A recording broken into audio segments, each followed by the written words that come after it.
Hey, and welcome to the Local 303 virtual meetup for July. My name is Alicia Sweeney. I am the local music director here at Indie 102.3. And over the next 30 minutes, we're going to take some time to get to know 4 of the 12 featured bands in the Local 303 this month. I want to say shout out to Mortal Kombucha for sponsoring us. And here's how it works. 4 artists, 3 indie hosts, interviewing each one of them, and there will be a performance at the end with Millicent. We've got Heavy Gus, Dark Arts, Blake Shimoda joining us as well. And I want to say hi to the indie crew, Demi Harvey, Jeremy Peterson. Hello. Thanks for being here. And Jeremy, let's talk with you first. You're going to kick off the interview section, and you know how this goes. We started off where we ask everyone the same question during the virtual meetup. That question for everyone this month is, what's your cover song? So for bands, this means what song represents you well that you've covered or you'd like to cover.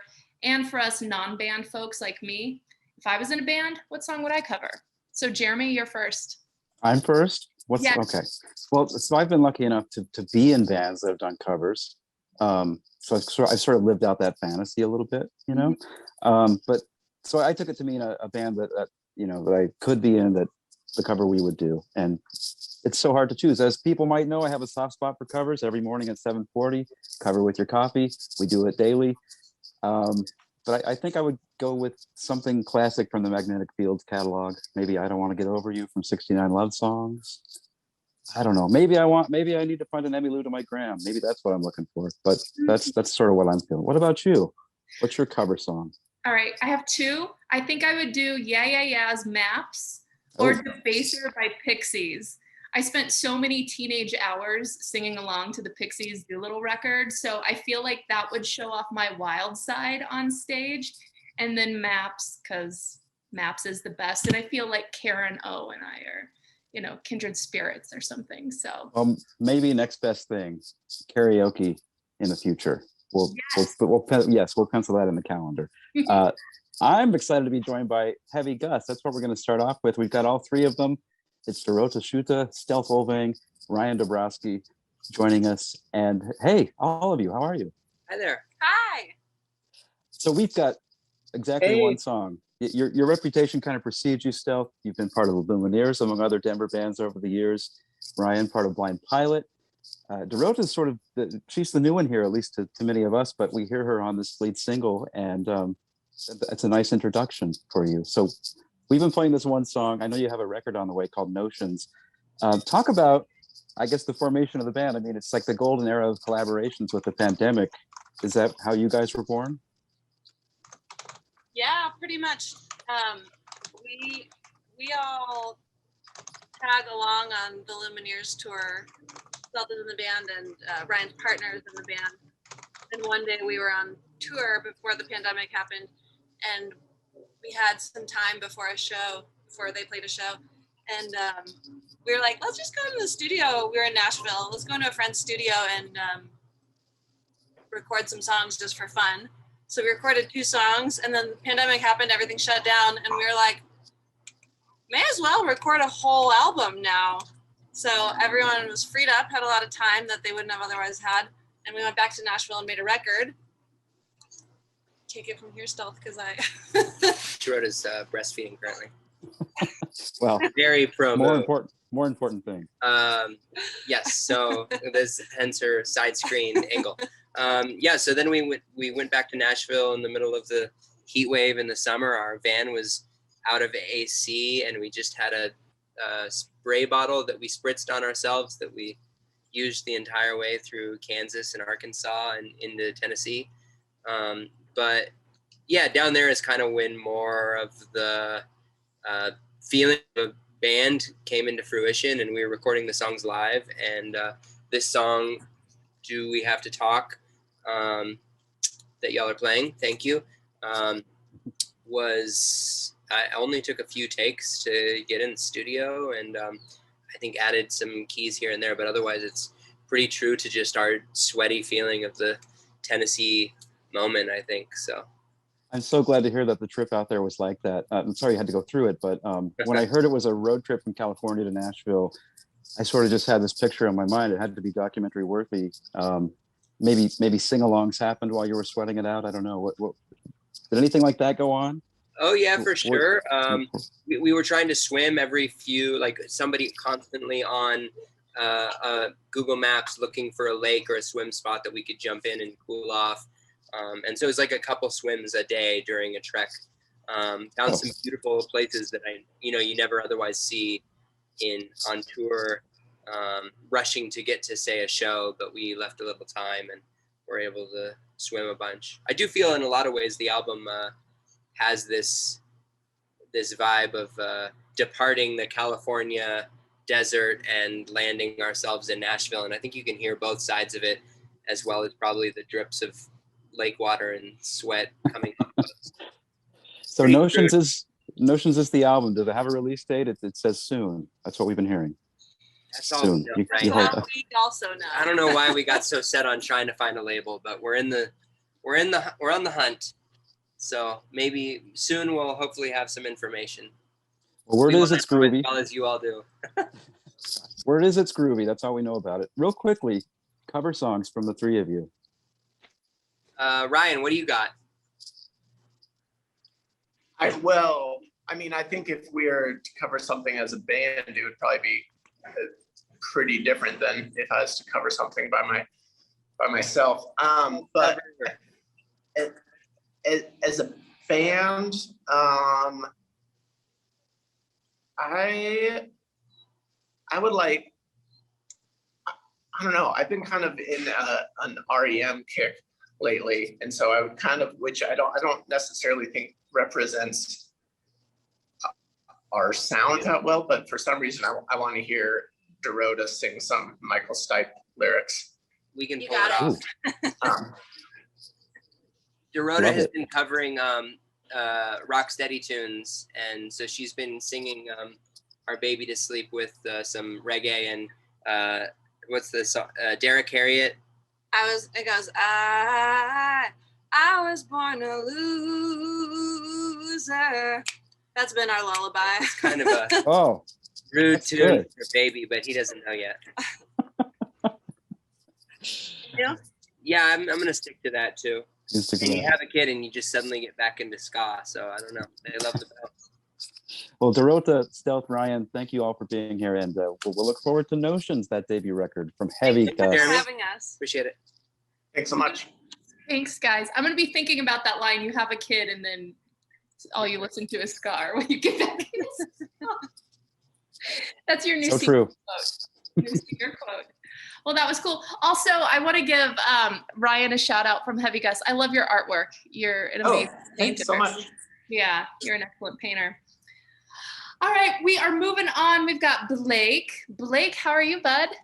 I'm great. Thanks for having me. Super happy to. I've never had an interview before, so this is exciting for me.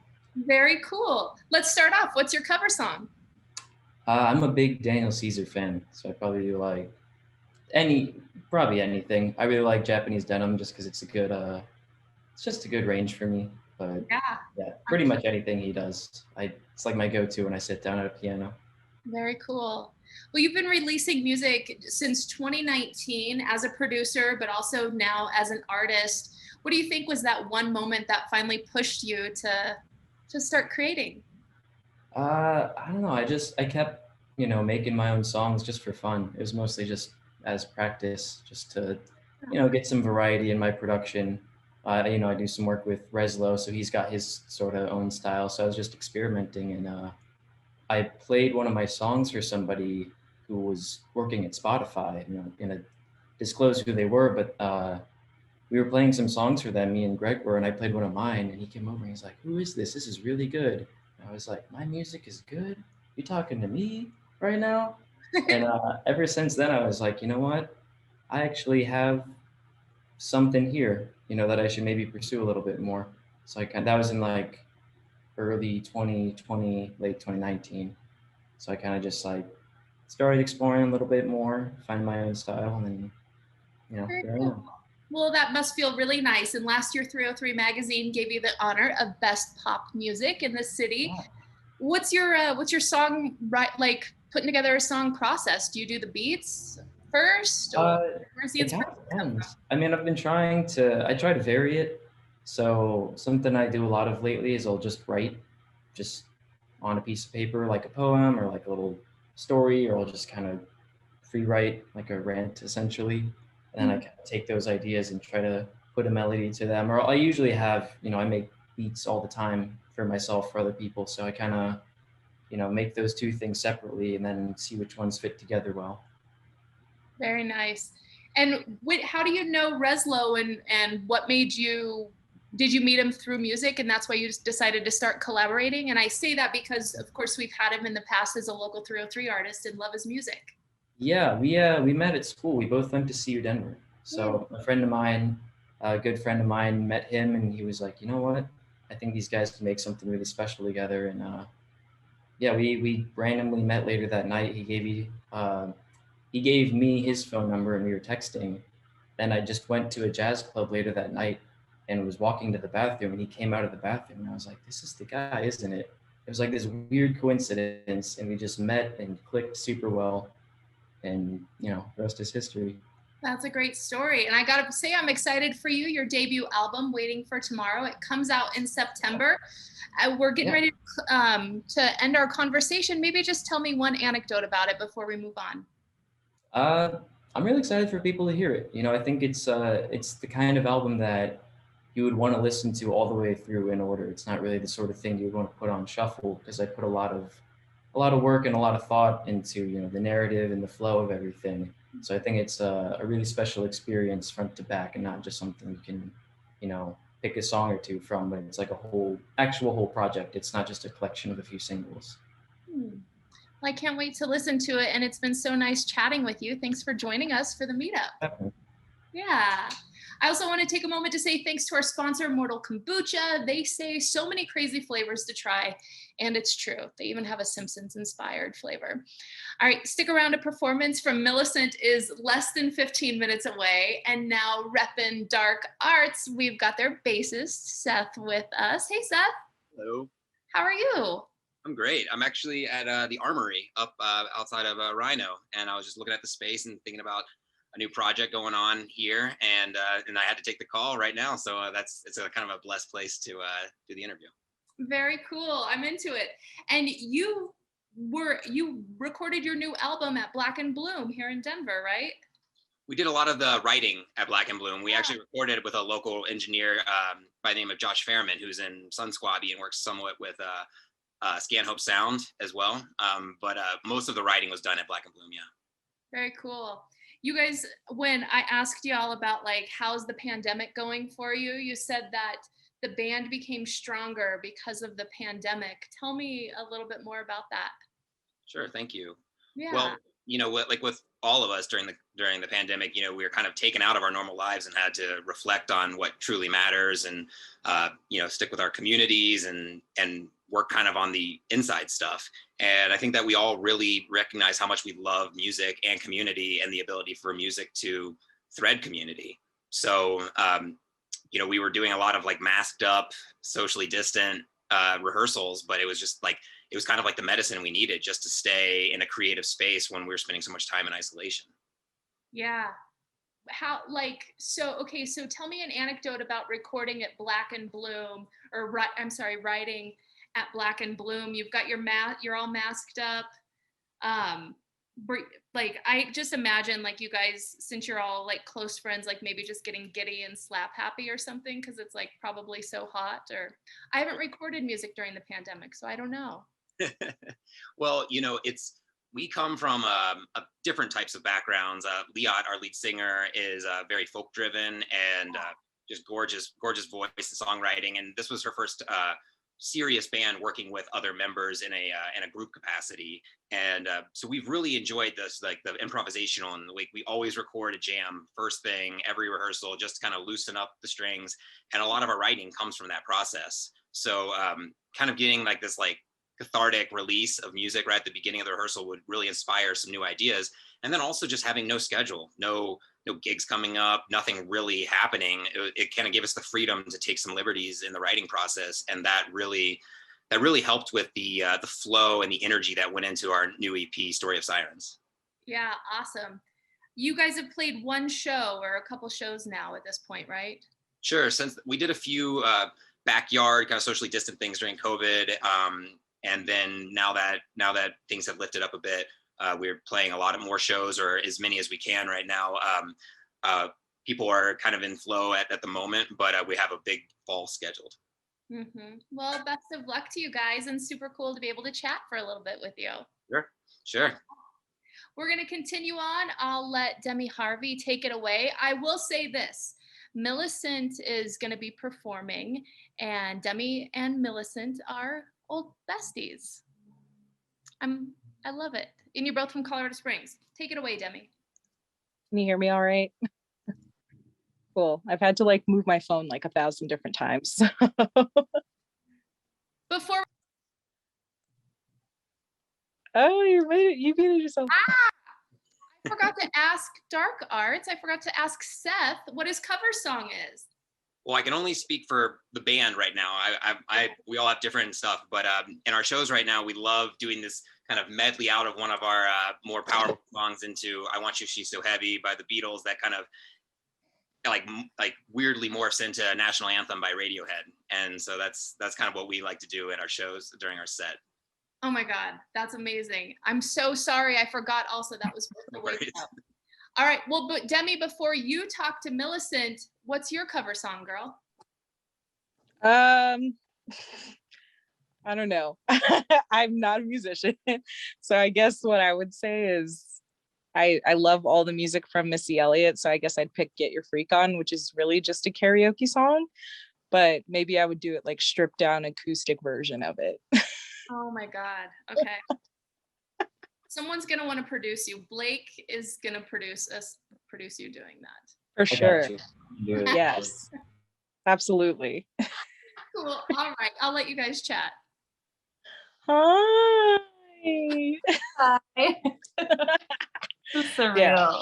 It is weird. It's so surreal, like talking to you via ND, because Emily's my girl. I've known her for so long now, but it's so funny. ND, we've been playing her music since before I even met you. So that's kind of crazy. It's like full circle. Yes. How many ways can we find to be connected in this life? Yes, that's right. But you're out in Chicago right now. So how has it been being a musician out in Chicago versus being a musician in Colorado Springs? Is there a difference? I assume there's a pretty large difference. It's kind of interesting and premature to speak into that, primarily because I took quite a gap. So the last album I released was in 2015, 2016. Like, it's been a long break since music. So I moved here without having any sort of creative push. So as we were all kind of tracing our steps back from this quarantine year, that's definitely the bulk of when I made this album. So trying to find people to collaborate with and bring into the studio was really overwhelming because I didn't really have music community here. But even just since doing like a release and being able to like be out in the real world again, I feel very much just excited for the energy of music here, especially the hip hop music scene here. That's something that I love and have been able to get more connected to now. So I'm hoping for more this summer. It's funny, you skipped ahead of my questions, which is fine. You just read my mind. So I was going to ask you, you did have quite a big gap between now and 2015 when you released Do. But I just want to know how you think you grew musically in between that time. Yeah, I think taking a break was really helpful just for me to realize, one, the love that still remained, and two, like what kind of disillusioned the process. And previously was playing all the time in Denver a lot. And I think I just got worn out because we were playing the same set over and over again. And I was like, okay, guys, like let's take a break to just record new music. And then that break just like lasted so much longer than I anticipated. But making this album here in Chicago, like with fresh connections available, it's been cool. It's really expressed to me, like it's kind of forced me to grow in my music gifts, I guess, because I don't have, previous collaborators that I'm familiar with. So every musician who played on my album is someone I hired and had to like write parts for essentially in advance. And so, I mean, there's a wide range of music on this album. I have a live harpist, I have, bass, drums, alto sax, trumpet, all these things. I got way in over my head. So it was a good challenge, but I think like learning how to communicate my ideas to other musicians is something I really grew in for this album. You know, you're just growing and going. If you could pick one song that's your favorite on the EP, what would it be and why? Girl, it's like picking your favorite child. Yes, I want you. And Tell me everyone who's can your probably favorite. Yeah, mom, hello. Let me think. I mean, I would say my gut response is Now Down the Street. And I would say I'm saying that because it's most improved. That song was so uphill. Like the whole time I just felt like I was trudging up a mountain. I'm like, I don't know why I'm so committed to this song. It sounded so bad for so long. And then it was like one pivot and everything just kind of got in the pocket. So I think I have a tenderness toward that song just because I worked the hardest on it and it finally felt so good. So Down the Street, most improved. Yes. All right, real quick before we jump into your song, what's your cover song? Well, you know this. There's two answers to that question. One is Doing It Wrong by Drake. That we covered a lot when I was playing live back in the day. And actually, if people share my song, like if anybody ever shares me on their Instagram story, I'll DM them a private link to an unreleased cover of Doing It Wrong. So fun fact, if you guys want to hear. And then right before we stopped playing shows, we switched to covering Me and You by Cassie. And that was so freaking fun. But I haven't really played shows in so long. So hopefully we'll be covering that one again one day. But right now I get to play for you. I'm going to switch chairs because this chair that I was on is like squeaky rocking chair situation. So. Well, I'm so excited to hear your songs and thanks for chatting with me. And yay, the moment we've been waiting for, a performance from Millicent. Thanks, guys. This song is fourth on my album and it is called 4 a.m. Is there a rule in the cosmos that as soon as you know what you want, you can't have it? I tried to quit you like a habit. Well, it's 5 years later and I can still hear your voice. When the noise dies down, I still meet you inside of my dreams. Ooh, what I thought would heal with time still starts to believe. I look for you in everyone else, trying to find the things we felt. I don't want to find a love that will just remind me of how we moved. I'm learning to be by myself, 'cause I know there's no one else who can make me feel the way you did back then. Laughing till we cry at 4 a.m. Is there a way I could show you that I'm ready to hold you and forget the critics? Loving on you without limits, 'cause it's 5 years later and I can still feel your skin when I'm in my bed. I still meet you inside of my dreams. What I thought would heal with time still starts to believe. I look for you and everyone else, trying to find the things that we found. I don't want to find a love that will just remind me of how I moved. I'm learning to be by myself, 'cause I know there's no one else that can make me feel the way you did back then. Laughing till we cry at 4 a.m. Ooh.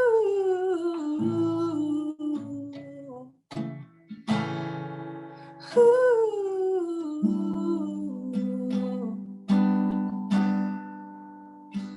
Well, it's 5 years later and I can still see your face when I close my eyes. The heart must know some things can't be erased.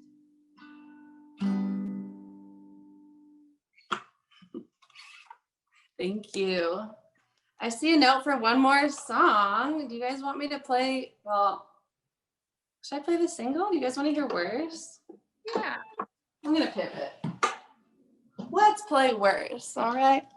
If you guys are listening to Indie 102.3, this is the song you're gonna be hearing. So you might as well get a little more familiar up close. It's on piano. I'll just scoot my chair, okay? This is the first song I wrote since moving to Chicago, and it's a favorite. I got to work on this song with a beat maker here named Lon Renzel. He's done beats for Chance the Rapper, Mick Jenkins, so that was a super cool connection. I met him at a party, just things you bump into in this city, which was super fun, and we got to collab on this guy. So this song is called Worse. Let me know if you can hear the keys. Cool.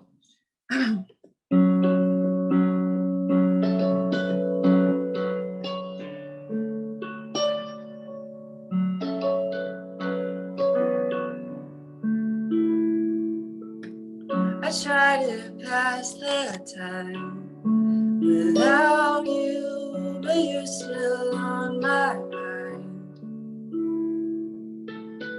I wish the things I knew about you could help me cut the ties, but my heart's playing tricks on me again, telling me, baby, this isn't the end.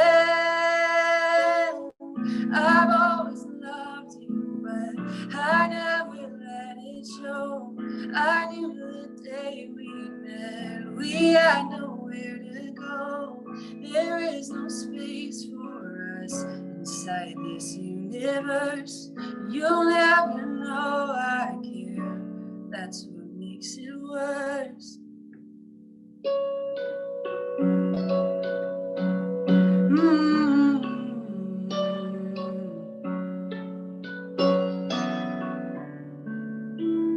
I wanna explore every inch of you.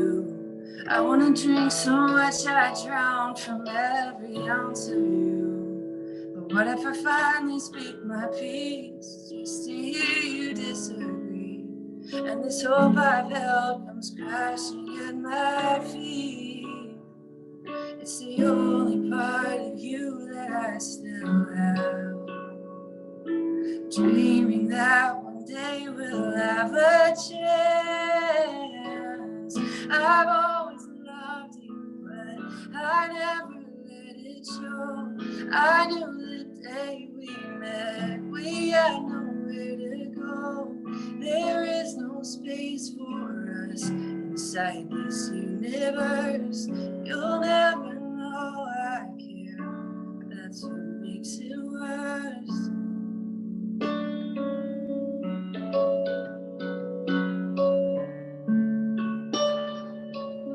I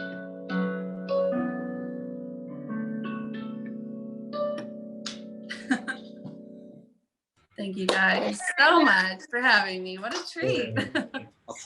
Woo! Gorgeous. Thank you so much, Millicent. This was awesome. Thanks to everyone for joining us. Members of Heavy Gus, Dark Arts, Blake Shimoda. Thanks again to our sponsor, Mortal Kombucha. And of course, all of you that make up the local 303 for July. Keep up with all the latest news from Indy 102.3 on our homepage at indy1023.org. Thank you guys so much. It was so good to see everyone. Thank you. Thanks, Alicia. Thanks, Jeremy. So much. Thanks, Jeremy. Bye, guys. Thank you guys. Nice to meet you. Yeah.